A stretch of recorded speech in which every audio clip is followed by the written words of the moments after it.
Welcome to the Ola Hawatmeh Show on American One.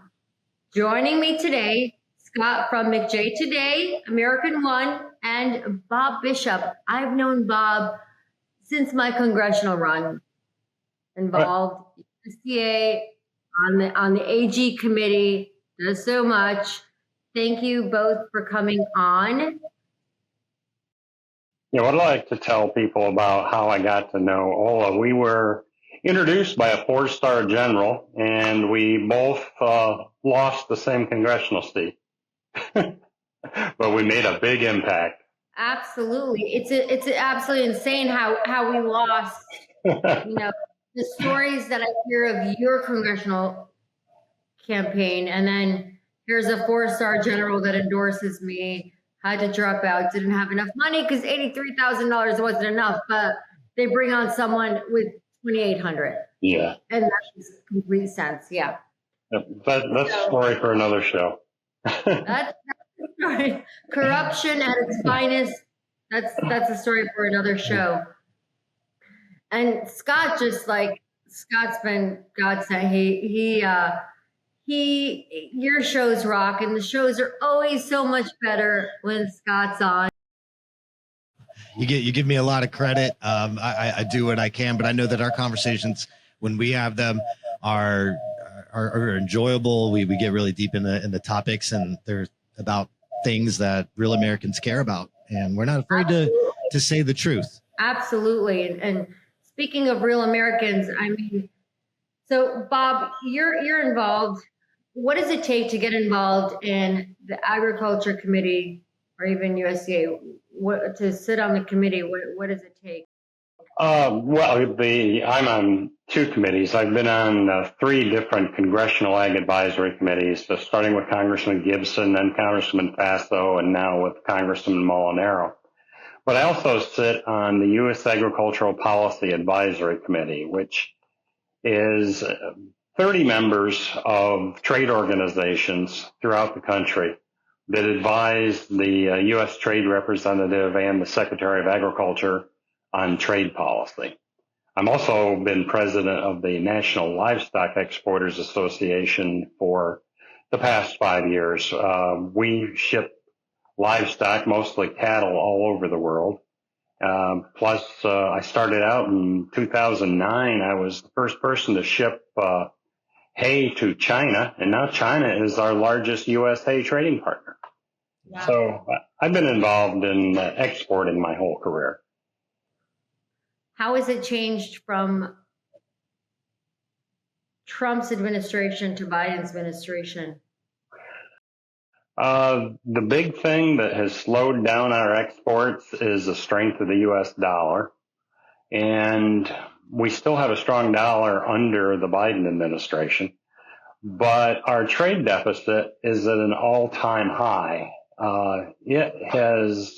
We've had the highest trade deficit for the last 3 years than we ever had in our history. So everything that I work on is shipping groceries offshore to all the ag commodities we can sell to other countries lowers our trade deficit. But right now we're buying more consumer goods in than we are shipping U.S. agricultural products out. And from the cattle standpoint, what's affecting us right now is high-path avian influenza. They've discovered a few herds across the country, a few meaning 30, which when you consider the whole dairy industry, that's not that many. And 3 countries have shut off all cattle exports because of HPAI, but there's no scientific basis behind it. A cow that gets HPAI shows cold symptoms, which is basically that's what it is. It's influenza, but it lasts a week to 10 days. They fully recover. It's not transmissible in meat. It's not transmissible through the air. It's only transmissible through milk. And the only 2 people that I'm aware of who have contracted it, they expected they probably had milk on their hands and rubbed their eyes. Within 24 hours, they had totally recovered. But these 3 countries are Turkey, Dominican Republic, and Colombia. The one that really matters is Turkey, because Turkey is one of our largest trading partners with cattle. So the fact that they shut us off is a huge deal. And we had 2 ships, about 6,000 head en route when they shut us off. So a lot of what I do is talking to the embassies, who then talk to the Ministry of Agriculture. And we were having conference calls every morning for 2 weeks. And finally, the Turkish Ministry of Agriculture allowed us to do nasal swabs on the cattle. And they all came back negative. They accepted the cattle, which the veterinarians just kind of roll their eyes, because it's not transmitted, through aerosol. It's transmitted only through milk. So the nasal swabs were $65,000 flushed down the drain, just so the Turkish Ministry of Agriculture could feel good about it. I mean, this reminds me of, do you remember that podcast we did with, we had, I think it was others involved in USDA that were on the podcast. Remember the thousands of gallons of milk that were dumped? Yeah. Do you remember that? That happens on different occasions, yes. Different occasions. Yeah. Now, we also remember talking about regulations. Mm-hmm. How has, with the different administrations, how has the regulations changed? Well, of course, Donald Trump, his first thing in office was to ease up regulations. And the first day that Biden came in office was to put regulations back on. Specifically, as far as exporting, I haven't seen many things with regulations, because we go by the Code of Federal Regulations. You don't change those fast. And our organization worked with APHIS, which is the Animal Plant Health Inspection Service, probably 15 years ago, to write the section of the CFR that involves livestock exporting.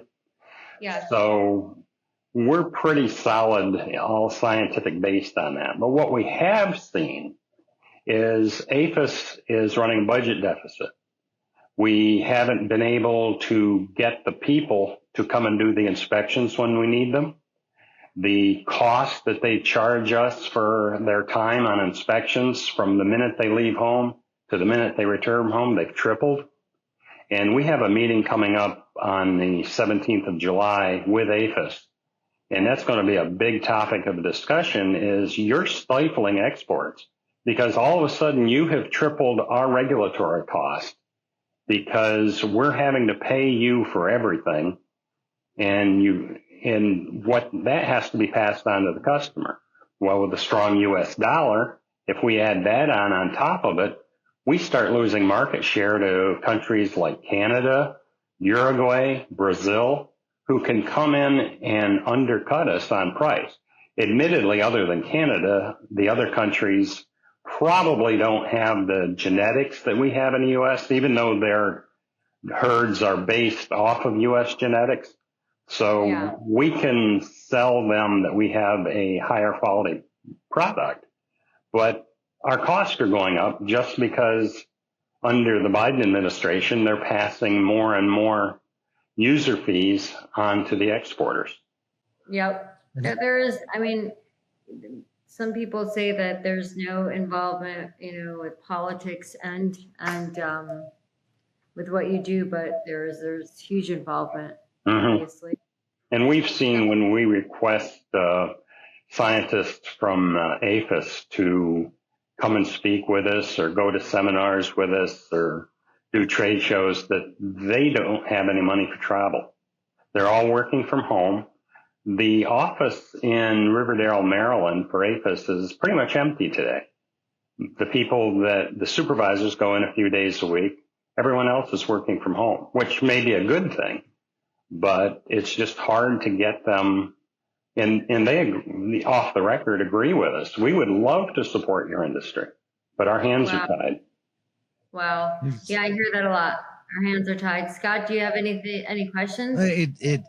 I think this entire thing is very fascinating, and what goes into our chief exports. And I would say meat, especially with cattle, is extremely important for our economy.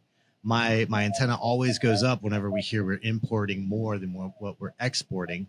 But from what I'm hearing, a lot of that is due to the flu that's going around. But what really struck out to me, what you said, was that the regulations are so burdensome, that the fees and the cost, that it makes it difficult to do the primary activity, which is exporting and selling and selling our cattle to other countries. And then on top of that, the people that are supposed to support these things, they're not really, they don't have the assets or means to actually do this. No. Am I hearing it correctly? Yeah, they would love to be able to do like they were under the Trump administration, be on top of everything and be our partner. The people that we deal with in APHIS are wonderful. They have the mindset that they're facilitators. They're not regulators. And they're the people that have been with APHIS for generations. And we are just so happy to have them, but their hands are tied. They can't do their jobs. For instance, if we have a shipment that has to have a health certificate signed within 24 hours, if it comes on a Friday, we're not going to get that signed till Monday. In the past, they could go ahead and sign it. And some of our shipments are $10 million. So it's a real issue. We have to anticipate our schedule around theirs, because when you're dealing with health certificates, they have an expiration date. And they have to be signed within a certain amount of time before that ship leaves, or airplane. We do fly an awful lot of livestock on airplanes. And so if you have a 14-day window and your shipment gets held up, you have to you have to go back and retest all those cattle. You have to pull a blood test on 3,000 head for a ship. And that's an average ship. Some ships are much larger than that. And then start the 14 days all over again, just because they weren't able to respond to our request to have them endorse our health certificate. What do you think? What do you think 4 more years of a Biden administration would do versus a Trump administration for your department? There's a lot of good things going on in the farm sector because they're not specifically tied to what's happening with the administration. For instance, right now we're into a farm bill. It's up for renewal. The Assembly has, after a marathon all-night session, voted it out of committee, which put it over onto the Senate side. And the Senate has shown that they're amicable to a lot of the things that are in the bill, but I don't expect anything to happen until after the election.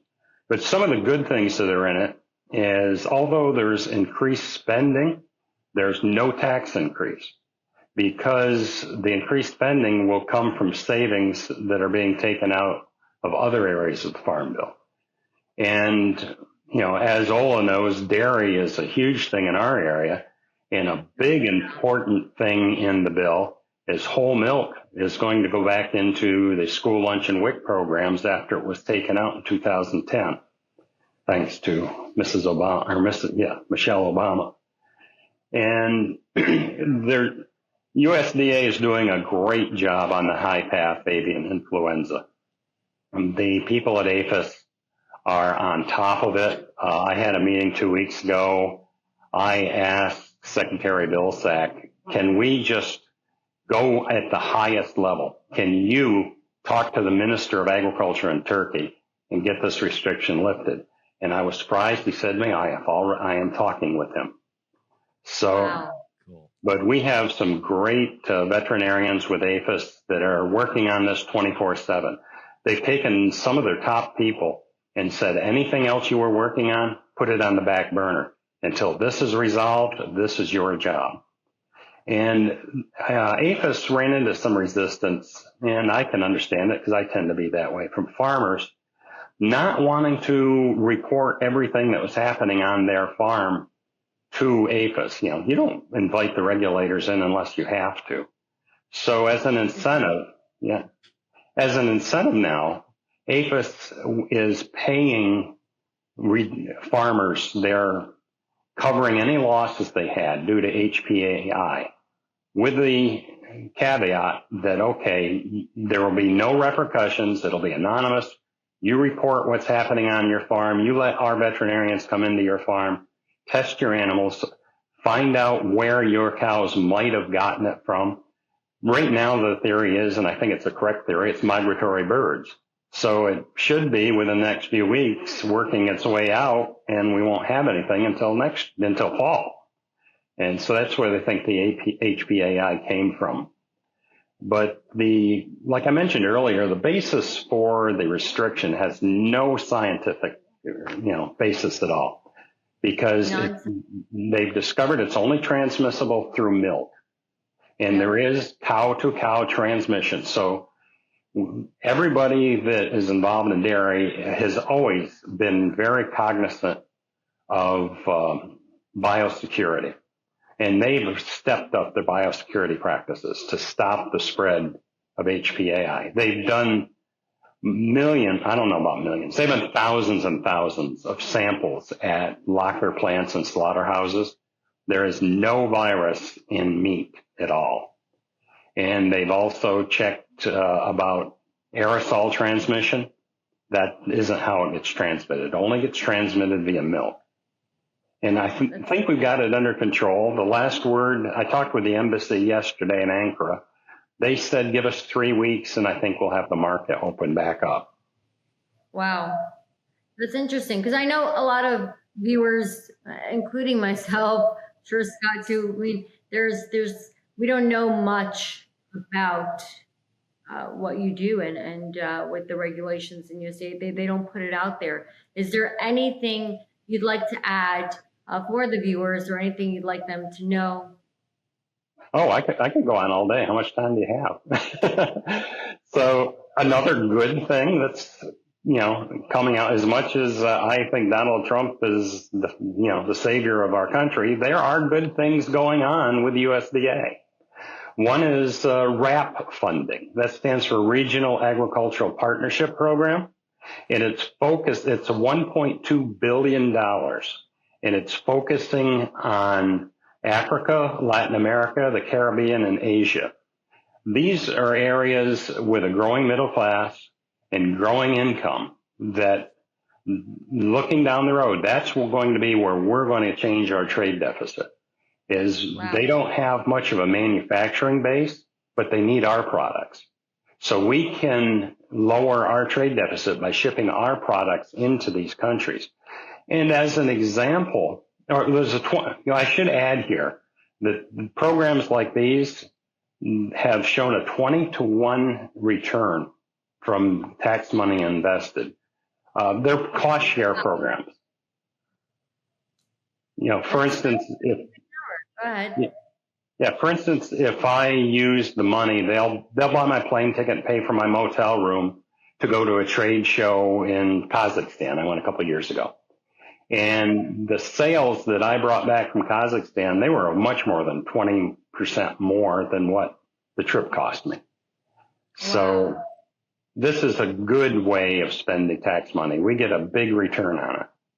And the reason that Africa is so important, and that's where this funding is being concentrated, is that right now the first round was concentrated heavily to Africa. We've got countries like Kenya, which everybody in sub-Saharan Africa looks at Kenya as the example of what do we want to do in our country. And we've been flying Jersey cattle to a dairy in Kenya now for about 4 or 5 years. And so the rest of Africa is looking at what Kenya is doing and using that as a demonstration. But the reason Turkey is important is a number of private businesses, including mine, are partnering with some of the government funding to build a demonstration farm in Turkey. The reason that's important is we've been shipping cattle to Turkey. We shipped 25,000 head to Turkey in 2011. But when they get over there, they don't have the management needed to fully utilize the genetics of the U.S. cattle we're shipping. We don't ship slaughter cattle. We ship breeding cattle. Yeah. So we're starting this farm I'm sorry, I Uh-huh. didn't. We're, No, no, no. we're starting this farm to bring students in from all over Central Asia to work with the cattle we're putting on this farm so we can teach them the modern, most up-to-date, most scientific technology for dealing with these cattle. Then when these students go back to their own countries, they'll know how to manage the cattle we're going to ship to them. And they're going to be the customers buying the cattle when they get out of college. So we're spending a lot of money and a lot of effort to send experts and professors from the U.S. to go to this farm in Turkey and to teach these interns. And we're also bringing interns from the U.S. over. And then in addition to that, last year we started it. We brought a group to the World Dairy Expo in Madison, Wisconsin, using the funds from USDA and our own funds. And now this year we're going to bring them back for a 2-day training session at the World Dairy Expo, concentrating on genomics, so they understand why you breed certain type of cattle to get the return you want. And we're also doing the same at the Houston Livestock Show and Rodeo in Houston, Texas. And also in Africa, in Algeria, they're in the process now of just beginning construction on a 300,000 head dairy in Algeria. And of course, we're working really hard to get that dairy populated with U.S. genetics. It's fascinating with how much goes into, I mean, you have to literally train other countries in American cattle, caring for American cattle and the benefits for that across the world. I don't think a lot of people understand the importance of what you do, how important agriculture is, not only here at home, but also around the world. And the fact that there is so much that goes into it and all the training that we give to other countries, they will hopefully improve, like they would improve their own circumstance, but also be a increasing partner with America in receiving our product that you help export. Yeah, and part of that, I've been involved in agriculture my whole life. If their stomachs are full, they're not so apt to be shooting at you. You know, if we're helping them and develop their business, it's not only lowering our trade deficit, but it is building relationships around the world with people who, you know, appreciate what we do in the U.S. And it's not governments that's important. It's the people-to-people thing. And if they have friends here in the U.S. that have helped them, that have been in business with them, it just changes the whole aspect of the relationships between countries. For instance, when the Chinese dairies started up years ago, they've got mega dairies in China. They sent their people to the U.S. schools, land-grant colleges, to get the degrees in dairy production and animal husbandry. Then they would work on a U.S. dairy for a number of years, and then go back and build and manage the huge dairies in China. And those are the types of Chinese-U.S. relationships we don't hear about on the mainstream media. They are fundamentally important to the health and vitality of our economy, but also that they are the type of things that people should care about. I think that with the topic of the bird flu, the flu coming in is has put the issue of cattle up to the forefront of people's minds. But from what I'm hearing, it's transmitted through milk, and we're coming to a greater understanding worldwide of the dangers of it. And the relationships that we have with other countries is extremely important. It's not just the main top people in politics on the world stage. This is a combined effort in a working relationship between us and other countries. I completely agree. And of course, you know, he's not always politically the best friend of the U.S., but a number of people don't realize that Chairman Xi lived and worked on a farm in Iowa when he was a graduate student. No kidding.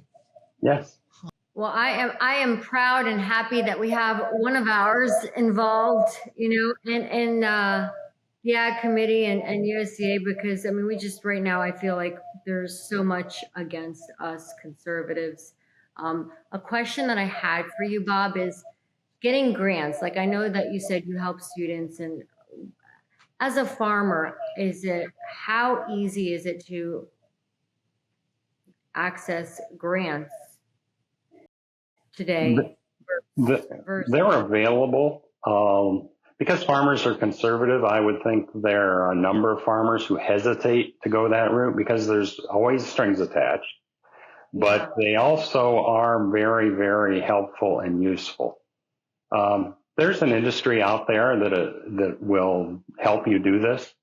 For instance, if I had a farm and I had a knockout idea that nobody else was doing, and I wanted a grant to do that, there are organizations I can join, and there are consultants I could hire to get it done.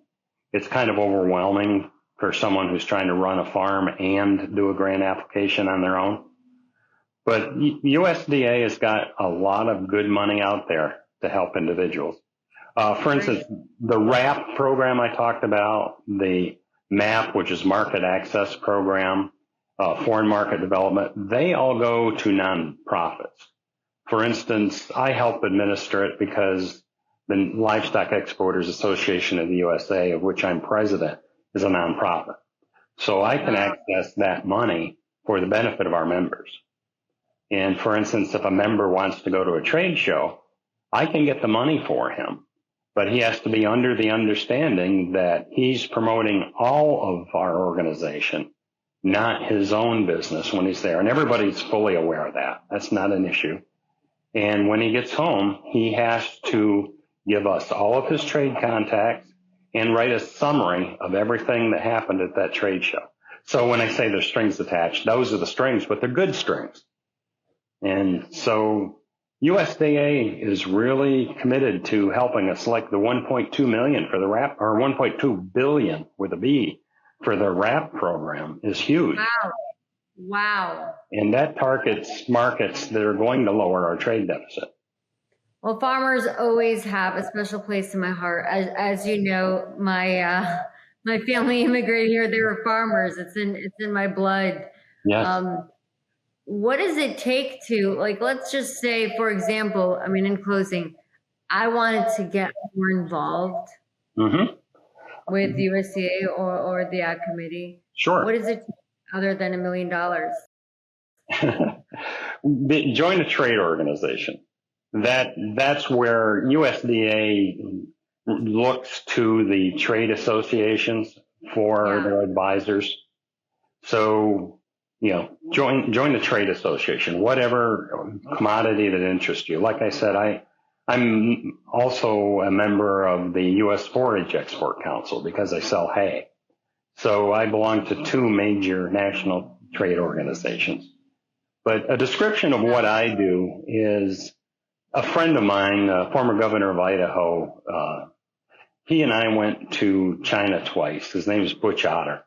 And Butch says, our job is to be the world's best grocery salesman. That's what we're here for. We're here to sell groceries. And that's what I do. Well, the farmers are definitely the backbone of America. Thank you so much for coming on. Bob, where's a link that viewers can find you?